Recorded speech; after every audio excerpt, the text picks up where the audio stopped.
Unsure of your dream? Study abroad destination? Clear your doubts. Videsh Consult. Call 9676502888.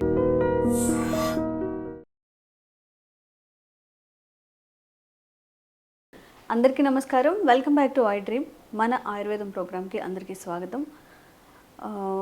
చాలామంది ప్రెగ్నెంట్గా ఉన్నప్పుడు ఏం తినాలి, ఏం తినకూడదు, ఈ డౌట్స్ చాలామందికి వస్తుంటాయి. జనరల్గా అందరూ చెప్పేది ఏంటంటే పప్పాయి తిన్నప్పుడు అబార్ట్ అయ్యే అవకాశం ఉంది కాబట్టి పప్పాయిని అవాయిడ్ చేయమంటూ ఉంటారు. ముందు నుంచి మనం ఎలాంటి ఆహారం తీసుకుంటే పాప కానీ బాబు కానీ హెల్దీగా పుడతారు, ఎలాంటి జాగ్రత్తలు పాటించాలి, ఈరోజు తెలుసుకుందాము. ప్రస్తుతం అంతా ఉన్నారు ఆయుర్వేద వైద్యంలో తనకంటూ ఒక ప్రత్యేక చరిత్రను సృష్టించుకున్న న్యాచురల్ హీలర్ ఇంకా హెర్బలిస్ట్ ఆంజనేయరాజు గారు. నమస్తే సార్. నమస్కారం అమ్మా. ఎలా ఉన్నారు సార్? బాగున్నానండి సార్. ప్రెగ్నెన్సీ వచ్చిన దగ్గర నుంచి చాలామంది ఇప్పుడు ఈ రీసెంట్ టైమ్స్లో బెడ్ రెస్ట్ చెప్పేస్తున్నారు కదా సార్. అవునండి. ఒక 1 month 2 months గడిచిన తర్వాత టెస్ట్ చేయించుకోవడం, బెడ్ రెస్ట్ చెప్పేయడం. పాతకాలంలో ఎలా ఉండేది సార్? ఇప్పుడు అసలు ప్రెగ్నెన్సీ ఉన్నప్పుడు వాళ్ళు ఎలా ఉండేవాళ్ళు? పాతకాలంలో డెలివరీ 4 రోజులు ఉందనగా అప్పటిదాకా కూడా పని శుభ్రంగా చేసుకునేవారండి. ఎంత బరువు పనులు కూడా చేసేవారు. 9th month దాకా. 9th month దాకా వాళ్ళు ఏ పని మానేవారు కాదమ్మా. ఇప్పుడు బాడీలు సెన్సిటివ్ అయిపోయి పార్ట్లు అయితే మజిల్స్ పట్టుకుని ఉంచాలో బేబీని కానీ గర్భసంచిని కానీ ఆ మజిల్స్ వీక్ అయిపోవడం వల్ల తేడా వచ్చేస్తుందన్న. నెక్స్ట్ ఏంటంటే ఇప్పుడు ప్రెగ్నెన్సీలో తర్వాత అంటే పిల్లలు పుట్టిన తర్వాత పాలు సరిపోని వాళ్ళు చాలామంది ఉంటున్నారు.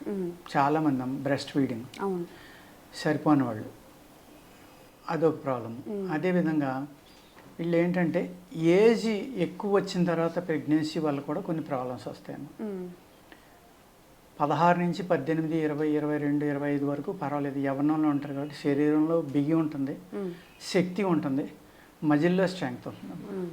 ఎప్పుడైతే 30 దాటిపోయాక 32, 31, 35 ఆ టైంకి వచ్చాక మ్యారేజ్ చేసుకోవడం వల్ల ఏమవుతుందంటే ఈ తినే ఆహారం వల్ల ఇందులో పెస్టిసైడ్, ఫెర్టిలైజర్ విపరీతంగా వాడుతున్నారమ్మా. సాయిల్లోనేమో శక్తి లేదు, మనం తినే ఆహారంలో కూడా శక్తి లేదు. లేకపోవడం వల్ల ఏమవుతుంది, వీళ్ళు శారీరకంగా వీక్గా ఉంటున్నారు. దానివల్ల ఈ రెస్ట్ తీసుకోవడం అనేది, బెడ్ రెస్ట్ అని చెప్పడం, లేకపోతే బేబీ బయటకు వచ్చేస్తుందేమో, లేకపోతే అబార్షన్ అయిపోతుందేమో, ఇబ్బందులు అవుతాయేమో అని భయంతో అలా చేస్తున్నారు. అలాగే పూర్వం శుభ్రంగా డెలివరీ అయిన తర్వాత పచ్చం చేసి ఒక 2 నెలలు 3 నెలలు వాళ్ళు హ్యాపీగా అన్ని పనులు చేసుకునేవారు. ఇప్పుడు ప్రెగ్నెన్సీ వచ్చిన తర్వాత చాలా మందికి ఒబిసిటీ వచ్చేస్తుంది, షుగర్ కూడా వచ్చేస్తుంది. ప్రెగ్నెన్సీ వచ్చినప్పుడే షుగర్, థైరాయిడ్ చాలా మందికి వస్తున్నాయి. ఇలాంటి ప్రాబ్లమ్స్ అన్నీ ఎక్కువైపోయినాయి అనమాట. ఎందుకంటే ఆ యవ్వనంలో ఉండగా ఎప్పుడైతే పిల్లలు పుడితే బలంగా ఉంటారో ఆ వయసు దాటిపోయాక పెళ్లి చేసుకోవడం అనేది చాలా డ్రాబ్యాక్ అన్నది. అర్థం అవట్లేదు అందరికీ. ఏదో లైఫ్లో సెటిల్ అవ్వాలి, మేము బాగుండాలి, కారు కొనుక్కోవాలి, ఇల్లు కొనుక్కోవాలి, అవి కొనుక్కోవాలి, ఇవి కొనుక్కోవాలి అనుకుంటున్నారు. అన్నీ కొనుక్కున్నాక వీళ్ళ జీవితం ఏమి ఉండలేదు. ఏ వయసులో జరిగే ముచ్చట ఆ వయసులో జరగాలి. జరిగినప్పుడే ఇది ఉంది. పైగా ఆడవాళ్ళు పని చేయాలి, మగవాళ్ళు పని చేయాలి, ఇద్దరు సంపాదించేయాలి. దానివల్ల ఏముంది, టెన్షను, స్ట్రెస్, దానివల్ల సంసార సుఖం అనేది కూడా దూరం అయిపోతుంది, గొడవలు ఎక్కువైపోతున్నాయి. ఇది కూడా కారణం ఏంటి అంటే లేట్ మ్యారేజ్ అవనండి, ఇద్దరు సంపాదించాలనే దానివల్ల. ఎందుకంటే అతను ఎంత కష్టపడుతున్నాడో ఆ అమ్మాయి కూడా అంత కష్టపడుతుంది. మరి టెన్షన్ ఇద్దరికి ఈక్వల్గానే ఉంది, కష్టం ఇద్దరికి ఈక్వల్గానే. ఇక్కడ మళ్ళీ మేల్ డామినేషన్, ఫీమేల్ డామినేషన్ అనేటికి ప్రాబ్లమ్ స్టార్ట్ అవుతాయి. అది అండర్స్టాండింగ్ ఉంటే అమ్మా ఈ ప్రాబ్లమ్స్ నుంచి దూరంగా ఉండొచ్చు. అరే ఇద్దరం కష్టపడుతున్నాం, ఇద్దరు చేస్తున్నాం కదా, వాళ్ళ పనిలో మనం హెల్ప్ చేయాలి, మన పనిలో వాళ్ళు హెల్ప్ చేయాలి అనేది ఇద్దరికీ ఉందనుకోండి, అది చాలా హాయిగా సుఖంగా నడుస్తుంది. అయినా కూడా ఇక్కడ ఆరోగ్యం విషయంలో ఏమవుతుందంటే ఈ స్ట్రెస్ వల్ల బీపీఓ, షుగరో, కొలెస్ట్రాల్, థైరాయిడ్ ఏదో ఒకటి వచ్చేస్తుంది. రావడం వల్ల ఏమవుతుందంటే దానివల్ల మందులు మింగటం, ఆ మందుల వల్ల స్ట్రెస్ ఇంకా పెరిగిపోవడం, అదేవిధంగా మన తాగుతుకు మించిన వెహికల్స్ కానీ ఇళ్ళు కానీ కొనేయడం, పక్కళ్ళు కొన్నారని మనం కొనటం, ఈ స్థిమితం ఏదైతే ప్రశాంతత ఉన్నదో ఆ ప్రశాంతత కోల్పోవడం వల్ల కూడా ఈ బేబీ మీద, ప్రెగ్నెన్సీ మీద చాలా ఎఫెక్ట్ పడుతుంది. చాలా ఎఫెక్ట్ పడుతుంది. అసలు ఎలా ఉండాలి సార్, ఎంత జాగ్రత్తగా? తల్లి పూర్వం ఏం చేసేవారంటేనమ్మా, ప్రెగ్నెన్సీ వచ్చింది అనగానే వాళ్ళని మంచి బుక్స్ చదవమనేవారు. ఉమ్. మెయిన్ ప్రశాంతంగా ఉండాలి, ప్రశాంతంగా మానసిక ఉండమంటాం, ప్రశాంతత. మంచి బుక్స్ చదవమంటాం, దేవుడి పాటలు ఏవైనా వినమంటాం, దేవుడి పాటలు వింటాం. ఇవన్నీ ఎందుకు వినమన్నారు అంటే 3rd మంత్ వచ్చిన కాడి నుంచి ఆ బేబీకి అన్నీ వినపడతాయి. బేబీ అన్నీ ఉంటుంది, ఏకసంధాగ్రహాలు. ఎందుకంటే వాళ్ళు సమాధి స్థితిలో ఉంటారు. అద్భుతమైన శక్తి ఉంటుంది ఆ బేబీలో. ఆ బేబీ శక్తి వల్లే ఈ తల్లికి అంత మెరుపు కానీ ఆ పవిత్రత కానీ వస్తుంది. ఈవిడిది కాదు అది. యోగా ప్రకారం, మన యోగశాస్త్ర ప్రకారం, సనాతన ధర్మం ప్రకారం అయితే ఆ బేబీ మన సమాధి స్థితిలో ఉంది కాబట్టి, సమాధి స్థితి అంటే ఒక యోగిక్ స్థితి. ఆ స్థితిలో ఆ శిశువు ఉంది కాబట్టి ఆ కాంతి ఈ తల్లి యొక్క శరీరంలో కాంతి కానీ మెరుపు కానీ ఇవన్నీ. అలాగే వీళ్ళు ఏం చేయాలంటేనమ్మా, ఎవరైతే మొదటి ప్రెగ్నెన్సీలో మిల్క్ సరిపోలేదో వాళ్ళు తెల్ల సోప్ అనేది కొంచెం ఫ్రై చేసుకున్నామా, 5వ నెల 6వ నెల వచ్చిన కానీ కాస్త తింటాం. అదేవిధంగా గోధుమల్ని వేపించుకుని పౌడర్ చేసుకుని నెయ్యిలో పూరి చేసుకోవాలమ్మా, గోధుమ పూరి. దాన్ని పాలల్లో ముంచుకొని తినాలి. పంచదార కలిపిన పాలల్లో ముంచుకుని తినాలి, లేదంటే పానకంలో ముంచుకుని పాలలో ముంచుకు తినచ్చు. పంచదార సిరప్లో కావలసిన పాలు పడతాయమ్మా. బ్రెస్ట్ ఫీడింగ్ తక్కువనే క్వశ్చనే ఉండదు. నా దగ్గరికి ఇలాగే పూర్వం వచ్చారు, ఒక్క డ్రాప్ కూడా లేసారు మొదటి బేబీకి అని. మామూలుగా వాళ్ళు వైద్యానికి వచ్చారు అని చెప్తే ఇలా తినండి అన్నాను. వాళ్ళు ఈ మధ్యకాలంలో వచ్చారమ్మా. ఆ పాపకి 3-4 ఏళ్ళు వచ్చినాయి. అసలు అద్భుతం సార్ మీరు చెప్పింది. అది తిన్నందుకు నాకు నా బేబీకి నా పాలు తప్ప బయట పాలు అవసరం పడలేదు. అంతకు ముందర ఒక చుక్క కూడా లేదు నా దగ్గర. బయట పాలే, ఆవు పాలు అయ్యి వాడుకున్నాం. గోమాత అంటంలో అర్థం అదేనమ్మా. ఎప్పుడైతే శిశువుకి తల్లి పాలు పడలేదో, చాలామంది తల్లులకి పాలు ఉండలేదు, ఉన్న వాళ్ళకేమో శిశువుకి పట్టలేదు. ఒక 30-40% ఏమో పాలు ఉండట్లేదమ్మా.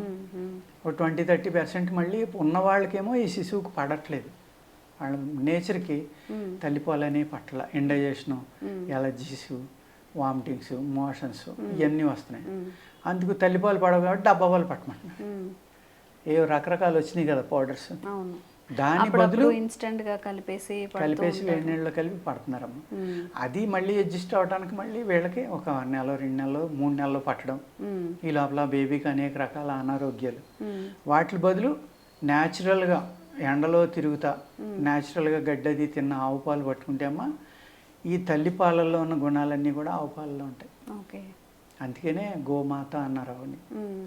శిశువులకి ఎప్పుడైతే పాలు పడలేదో, పూర్వం ఎవరి ఇళ్లలో ఆవులు ఉన్నాయో వాళ్ళ ఇంటికి వెళ్ళి, అమ్మ మా పాపకు పాలు లేవు, మా చిన్నపిల్లకి చంటిబిడ్డకు పాలు లేవు అంటే పాపం వాళ్ళు రోజు వాళ్ళ కోసం తీసి పక్కన పెట్టి వాళ్ళకి సరిపడి ఇచ్చేవారు.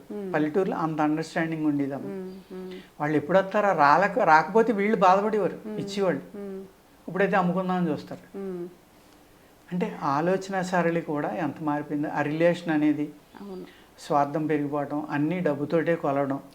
ఏ మనిషి అయినా పరిచయం అయితే వీడి వల్ల మనకి ఎంత ఉపయోగం, లేకపోతే వీళ్ళ వల్ల మనకి ఎంత ఉపయోగం, రేపొద్దున ఫ్యూచర్లో ఏ విధంగా ఉపయోగపడతారు అనే ఆలోచన తప్ప ఒక ఆత్మీయంగా మాట్లాడడం కానీ, ప్రేమగా మాట్లాడడం కానీ ఇవన్నీ దూరం అయిపోయినాయి. ఆ దూరం అయిపోవడం అనేదే ప్రెగ్నెన్సీలో కూడా ఏమవుతుందమ్మా, తల్లి యొక్క సహకారం కానీ, ప్రేమించే కుటుంబ సభ్యుల మధ్య పెరగడం కానీ తల్లికి చాలా ఇంపార్టెంట్ ప్రెగ్నెన్సీ టైంలో. వీళ్ళు సిటీలకు వచ్చేసి ఉద్యోగాలని ఒక్కొక్కళ్ళు ఉంటాం. భర్త ఉద్యోగానికి వెళ్తే ఈ అమ్మాయి ఒకటే ఉంటాం, లేకపోతే ఆఫీస్కి వెళ్ళి ఈ అమ్మాయి కూడా కష్టపడి రావడం, వచ్చాక కలిసిపోయి ఆ ఇద్దరు చెరువు పక్కకి పడుకోవడం. ఎప్పుడైతే వాళ్ళకి మానసికమైన ప్రశాంతత లేదో అప్పుడు ఆ బేబీ కూడా అదే లక్షణాలతో పడుతున్నాం. బేబీ టానిక్ అని పూర్వం తల్లికి గర్భిణీ స్త్రీ టానిక్ అని ఆయుర్వేదంలో ఉంది. సింపుల్, వెరీ సింపుల్ అమ్మా, వెరీ ఎఫెక్టివ్. రాచ ఉసిరికాయలు అంటాం కదా, మన పెద్ద ఉసిరి ఆమ్లా అంటాం కదా, ఆమ్లా మంచిది తెచ్చుకున్నామా, దాన్ని జాగ్రత్తగా వాష్ చేసుకుని దానికి చుట్టూరు కట్స్ చేసి 1 గంట ఎంతో ఎండలో వదిలేసి దాన్ని తేనెలో వేసుకోవాలమ్మా. తేనెలో ఊరబెట్టడం అంటమ్మా. అది పాడవదు ఇంకా ఎన్నాళ్ళున్నా. ఒక 20 రోజులు పోయిన తర్వాత ముందరే నానబెట్టి ఉంచుకుని, ఈ ప్రెగ్నెన్సీ అన్ని రోజులు ఉదయం 1 కాయ సాయంత్రం 1 కాయ కనుక తింటే అది గర్భిణీ అమృతం అని పిలవచ్చమ్మా. శిశువు ఎంత హెల్దీగా పడుతుందంటే, అలాగే ఈ అమ్మాయికి వేవిళ్ళు అంటాం కదా, కొన్ని ఆహార పదార్థాలు పడకపోవడం, లేకపోతే అవి తినటం వల్ల వాంతులు అవడం, చాలా ఇబ్బందులు ఉంటాయి. కొంతమందికి మంచినీళ్ళు తాగినా వాంతి అయిపోతాం. అటువంటివన్నీ తగ్గిపోయామ్మా ఈ ఉసిరికాయ తినడం వల్ల. తల్లికి చాలా బలం వస్తుంది. తల్లి ఎప్పుడైతే బలంగా ఉందో హైయెస్ట్ ఐరన్ ఉంది కాబట్టి ఉసిరికాయలో సిట్రిక్ యాసిడ్ బేబీ ఎదుగుదలకి ప్లస్ ఎముకలు గట్టిగా ఉండటానికి ధాతు వృద్ధికర పండు అనమాట. ఓకే, అద్భుతం మరి. అది కనుక తింటే తల్లి చాలా చక్కని సంతానం కలుగుతుంది. ఆవిడకున్న సైడ్ ఎఫెక్ట్లు అన్నీ పోతాయి. అదేవిధంగా వీళ్ళు తల్లి కోరిక తీర్చడం అనేవారు పూర్వం.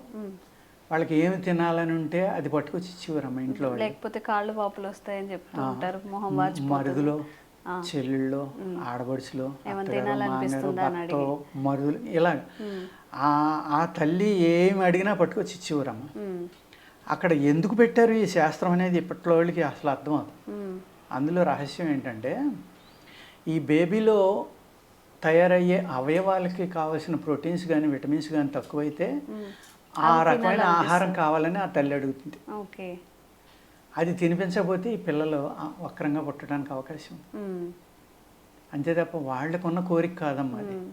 ఆ బేబీకి కావాల్సిన ప్రోటీన్ విటమిన్ ఏది కావాలో ఆ రకమైన ఆహారం ఈ తల్లి నాకు తినాలని ఉందని అడుగుతుంది. అందుకు తప్పనిసరిగా ఎక్కడైనా సరే తెచ్చి ఆ తల్లి చేత తినిపించాలి. తినిపిస్తే చాలా ఆరోగ్యకరమైన బేబీ పుడుతున్నాం. ఉమ్మడి కుటుంబాలు ఉండేవి కదమ్మా. ఉమ్మడి కుటుంబాల్లో ఆ తల్లిని చాలా అపురూపంగా చూసేవారు. ప్రెగ్నెన్సీ వచ్చిందంటే ఆ అమ్మాయికి స్పెషల్గా ఫుడ్ పెట్టడం, కాస్త ఎక్స్ట్రా మిల్క్ ఇవ్వడం, లేకపోతే అందరూ కలిసి ఆ అమ్మాయిని సంతోషపెట్టేలాగ చూడడం. ఆ అమ్మాయి అడిగిన తిండి కానీ పళ్ళు కానీ బయట ఇవి కానీ పట్టుకొచ్చి ప్రేమగా ఇవ్వడం. ఆ లవ్, ఆ ప్రేమ ఏదైతే ఉందో అది అక్కడ స్వార్థంతో కూడి ఉన్నది కాదమ్మా. మనస్ఫూర్తిగా ప్రేమించడం. ఆ ఎఫెక్ట్ వల్ల, ఆ వైబ్రేషన్ వల్ల ఏమవుతుందంటే బేబీ మీద పడుతుంది, తల్లి మీద పడుతుంది. తల్లి ఎప్పుడైతే ఆనందంగా ఉందో ఆ బేబీ చాలా హెల్తీగా. ఇదంతా ఫ్యామిలీలో ఉన్న లింక్స్ అమ్మయ్యాన్ని. ఇవన్నీ మనం కోల్పోయి ఒంటరిగా ఉంటున్నారు. భార్య భర్త తప్ప ఎవరో ఉంటలా. ఆ భర్త ఆఫీస్కి వెళ్తే ఈవిడ ఒక్క ఆవిడ ఇంట్లో ఉంటుంది. రకరకాల ఆలోచనలు అవన్నీ కూడా బేబీ మీద ప్రభావం చూపిస్తాయి అన్నమాట. అదేవిధంగా కొన్ని నిజంగా బొబ్బాయి పండు తింటే ఇబ్బందినేమో. అందులో ఉన్న పాలు కొంచెం దురదరాడడం, పుండు పడడం ఇలాంటి లక్షణాలు ఉన్నాయి. అందుకు బొప్పాయి తింటే కనుక అబార్షన్ అవడానికి ఆస్కారం ఉంది కాబట్టి ఎట్టి పరిస్థితుల్లో అది తినవద్దు అన్నారు. తినొద్దు అని చెప్పడానికి కారణం అదే. అలాగే ఈ ప్రెగ్నెన్సీ అయిపోయి బేబీ పుట్టిన తర్వాత ఈ పొట్టది సాగింగ్ ఉంటుంది కాబట్టి ఈ దగ్గరికి వెళ్ళడం కోసం పూర్వం ఏం చేసేవారంటే నడానికి ఒక కట్టు కట్టేవారు గుడ్డతో బిగించి కట్టేసి నడుం కట్టని అది ఒక 5-6 నెలలు 3 నెలలు 2 నెలలు కట్టేవారు వాళ్ళ ఆరోగ్యాన్ని బట్టి. అది సపోర్ట్ ఉండటం వల్ల నడువు కూడా వాళ్ళు పని చేసుకున్నా కానీ ఇబ్బంది పడేది కాదు. శిశువుకి జన్మనిచ్చిన తర్వాత శిశువు కొత్త ప్రాణి ఈ భూమి మీదకి వచ్చింది. ఈ తల్లి కూడా కొత్తగా ప్రాణం వచ్చినట్టేనమ్మా. అంత నలిగిపోతుంది ఆ శరీరం, అంత వాతం ఉంటుంది, అంత సున్నితంగా తయారవుతుంది. అందుకోసం పచ్చిం మళ్ళీ పథ్యం చేసి పథ్యం అంటారు కదా, పథ్యం చేయించేవారు. ఎలాగా వెల్లుల్లిపాయ కూర అని, ఎనిమిది తిని వాళ్ళు అయితే నెత్తళ్ళ కూర అని.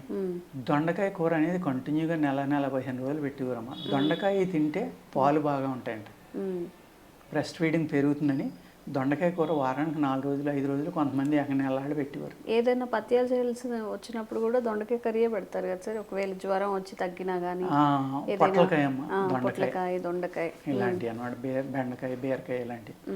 అలాగా ఈ వాతం అనేది ఈ శరీరంలో ఉంటుంది కాబట్టి తల్లి శరీరంలో పురుడు వచ్చిన తర్వాత ఫ్యూచర్లో ఆ అమ్మాయికి ఒబిసిటీ కానీ నడుము నొప్పి కానీ కీళ్ళ వాతాలు కానీ ఇలాంటివి రాకుండా ఉండటం కోసం ఆ పథ్యం అనేది చేయించేవారమ్మ. ఆ పథ్యం చేయించడం వల్ల ఒళ్ళు పచ్చి ఆరిపోయి వాళ్ళు గట్టిపడి మళ్ళీ మామూలుగా శరీరం తయారయ్యేది.